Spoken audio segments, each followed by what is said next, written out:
Hindi naman ako galit niyan guys, sadyang ganyan lang talaga ang aking pagmumukha sa umaga sa pagising ko. Tulog pa nga niyan si nanay kaya iniisip ko kung ano yung uunahin ko, paglilinis ba ng bahay o pagluluto. Pero dito na nga ako guys kasi Saturday naman ngayon, iniisip ko nga si nanay na ang bahala sa pagluluto mamaya. Kailangan makalinis muna ng bahay bago gumising si Yayam kasi itong paglilinis kasi ng bahay ibibihira lang mangyari lalo na yung paglilinis pagtatanggal ng mga alikabok dito sa malapit na sa bubong natin sa kaysabi natin. Talagang tambak sa totoo lang super kapal na ng mga alikabok na nandyan sa ibabaw. Bibihira ko nga lang po malinisan yan. Itong si nanay po kasi nakafocus lang yan sa pagluluto. Talagang nandun lang siya at pagka gumising na si Yayam, i-focus na siya kay Yayam. Yun lang po talaga ang work ni nanay guys. Yun nga lang, sobrang sipag ni nanay kaya minsan nagagawa niya lahat. Pero itong paglilinis, pagpupunas-punas dito ng mga bintana ng pinto, hindi niya na po sakop yan. Sa kanya na nga lang po, minsan nagugulat na lang ako, talaga namang may kusa si nanay. Kaya masaya rin ako minsan, kaya nakakasundo ko si nanay kasi meron po siyang kusa at hindi mo na kailangang utusan. Kahit na sabihin na meron pa siyang gagawin guys, talagang gagawin at gagawin niya yung mga nakikita niyang ginagawa mo para lang masatisfy ako sa mga ginagawa niya. Pero sa totoo lang, hindi po ako nag-uutos kay nanay, hindi ko po hilig na utusan siya. Yun nga lang, pagka hindi ko po kaya, humihingi po ako ng tulong sa kanya. Pero nung bago pa lang siya guys, nagtatanong din siya ng mga gawain. Natapos ko na nga po yung gawaing bahay sa itaas, naglinis na ako. At dito na naman po ako sa ibaba. Aayusin ko po kasi ito yung mga halaman. Nakita ko nga po na medyo malungkot na sila at marami nang namamatay sa mga dahon. So, kailangan tanggalin ko at kailangan diligan. Pinagpalitan ko na nga po yan, yung mga nalalantang halaman. So, pinalitan ko siya ng medyo alive-alive pa guys. At yung mga medyo lantana, dito natin ilalagay sa labas para naman makalanghap din sila ng sariwang hangin. O, di ba? Parang tao yun rin, di ba? Kailangan din ng hangin, ng sunlight. Kailangan din nating madiligan kasi kalimitan na nauulan na yung sa gilid lang ng bakod. So, dito yung sa may malapit sa hagdan, kailangan pang diligan. Kaya ayan guys, ang resulta medyo malungkot na sila kaya papalitan natin. Nakakita nga po ako ng putakti, kita nyo nga 'di ba?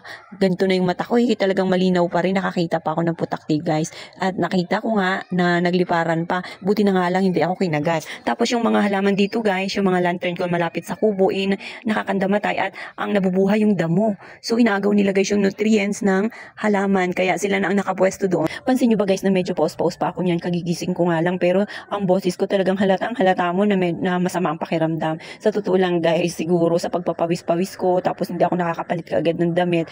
Minsan kasi, pagka pumapasok ako guys, galing sa init, sa araw, tapos papasok sa aircon, ganun. Tapos kadalasan, kakain ka ng mga malalami. Kaya hindi halos gumagaling yung aking ubo. Nagwalis na nga po ako dyan dahil maaga pa nga po, marami pa akong pwedeng gawin. Si nanay po kasi mamaya-maya pa konti, aalis daw. Kala ko nga ngayong umaga na kaya inunahan ko na siya sa pagbangon. Pero sabi niya may gagawin pa raw po siya at mamimili pa siya ng mga dadalhin niya para sa kanyang apo doon sa bayan.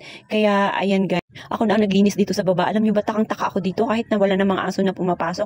Ang kalat pagka umaga, grabe, mas masahol pa sa may maraming hayop na nagkakalat. Alam niyo kung ano yun guys, yung bait. Talagang pagka may mga basura na nakatambak, gustong-gusto nila yan. Kahit na nakatali na yung sako or makapal yung sako namin, talagang kaya nilang butasin pagka gustong-gusto nilang pumasok doon sa loob. Kasi nga po, meron po kaming schedule na pagtapon ng basura dito. So, hindi po namin pwedeng dalhin lang basta-basta doon sa gilid ng kalsada at mag-antay ng truck. Talagang kung ano po yung schedule lang dating ng truck na ng babasura, yun lang.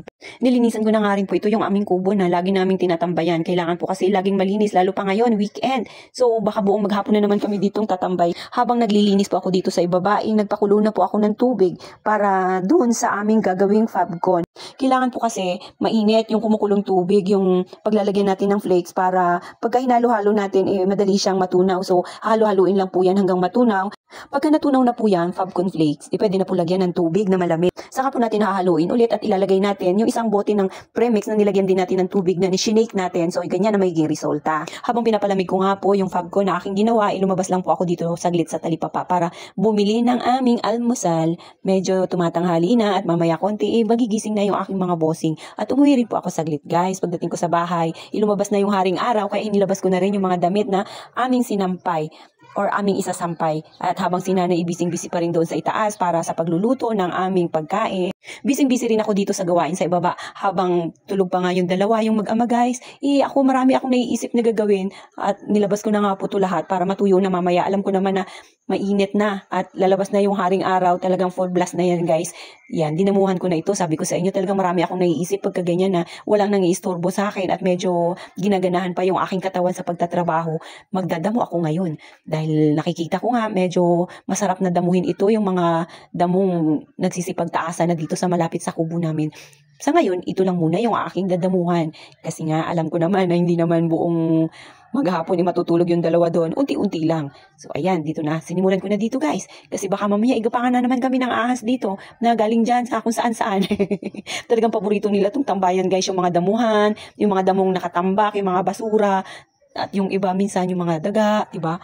Mga lamok, lahat talaga ng mga ayaw ko pumupunta. Siguro inutusan yun sila. Charot!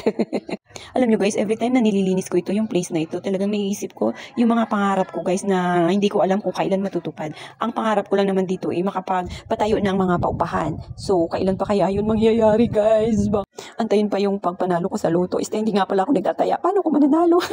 Nangyari na ang aking iniisip. Gising na po sila, huminto na ang pag-ikot ng mundo ko dito sa ibaba sa paglilinis. So, stop na ako guys. Naligo nga lang po ako saglit at lumabas na ako. Bibili lang po ako ng gatas ni Yayang. Pero alam niyo kung saan. Ba't nakarating ako dito sa bukid, guys? Yan na nga ba sinasabi kong anong utos yun lang. Pero naman kung saan-saan nakakarating. Buti na nga lang, Saturday ngayon weekend, guys. Nakasingit pa rin ako sa pagpunta ko dito sa bahay ng nanay ko. Sabi ko nga mamimili lang ako, bibili lang ako ng aming uulamin, ng aming pwedeng lutuin ngayong buong maghapon at ng gatas. Kaya nakalusot ako dun guys sa bahay ng nanay ko. Mabilisan nga lang po sana. Kaya lang, ito yung nanay ko pumunta pala ng bukid. Kaya nasundan ko siya guys. So ayan, hindi naman din po ako nagtagal. Pabalik na nga po ako niyan, pauwi na ako kasi nga guys, mamimili pa ako. Napansin ko nga meron na palang linya ng tubig dito guys. Dito po kasi sa bukid namin, nag-aalaga po ng mga hayop yung kapatid ko. Ayan po yung gripo oh. Parang kakakabit lang. Nag-aalaga po siya ng mga hayop, manok, baboy, yan yung mga ganyan guys, mga itik. So kailangan talaga ng tubig para hindi siya nahihirapan at isa pa meron siyang mga tanim na mga gulay. Ayan guys yung mga baboy may inahin at may mga maliliit. So kailangan talaga ng tubig dyan. Ayan, matagal na yan siya guys. Kaya lang minsan nai-stop lang yung pag-aalaga, gawa ng wala minsang budget, minsan nabebenta na. Kaya ayan, meron na naman silang alaga. Sa kapatid ko po yan. At ayan si Angel, dito sila ni Mama. Dala-dala niya talaga lagi si Angel guys kasi alaga yan ni Mama anak niya, baby niya yan At si Mama nga po nandun iwan. So sabi nga po ng nanay ko, ibabalik din daw po sila kaagad. Nagdamo-damo lang siya kasi nanghihinayang siya sa oras na, parang ako rin, nanghihinayang siya sa oras na paupo-upo at wala namang ginagawa, diba? Talagang siguro pagtanda ko guys, ganun din, parang halos hindi rin ako magpahinga sa kakatrabaho. Sana iyumaman ako sa kakatrabaho guys. Ayan nga po pala yung bahay ng auntie ko guys. Lagi ko yan nadadaanan at lagi kong nasasama sa vlog ko yung bahay na yan. Kasi ito guys, yung bahay na yan, nag-iisa lang yan dito banda sa part dito na kubo bahay yan ng auntie ko at dyan sila nakatira. Pero may bahay din po yan sila doon sa may labasan. So pauwi na nga po ako niyan guys. Malapit na ako doon sa bahay ng nanay kong isa dito sa malapit sa kalsada. Pero mamaya konti nga po, sabi ng nanay ko, uwi na nga rin yun dahil wala rin pong tao doon, walang nagbabantay sa kanyang tindahan at close. So sayang po yung kanyang tinda. At yan guys, tignan nyo nga, medyo dahan-dahan pa ako dyan sa aking paghakbang kasi nga medyo madulas. So buti na nga lang, walang ulan. At nakachinelas nga lang po ako. Dapat po kasi nakabuta ako para talagang sigurado na hindi tayo madudulas, hindi tayo mapuputikan. Kasi yung chinelas ko, sleeper ko dyan guys, medyo manipis pa. So kailangan talagang ingat-ingat. Dahil nga hindi ko nga rin po alam na makakadiretso ako dito sa bukid. Kaya kailangan talaga doble ingat. Madalas po kasi pagka pumupunta ako rito, meron akong kasama na taga-bitbit ng aking gamit. Or kahit na si Angel, basta may makausap ako guys. Pero ngayon nandoon na una na sila ni Mama sa bukid. So paano ba yan guys? Malapit na ako. Sana nag-enjoy kayo sa panunood. Bukas ulit.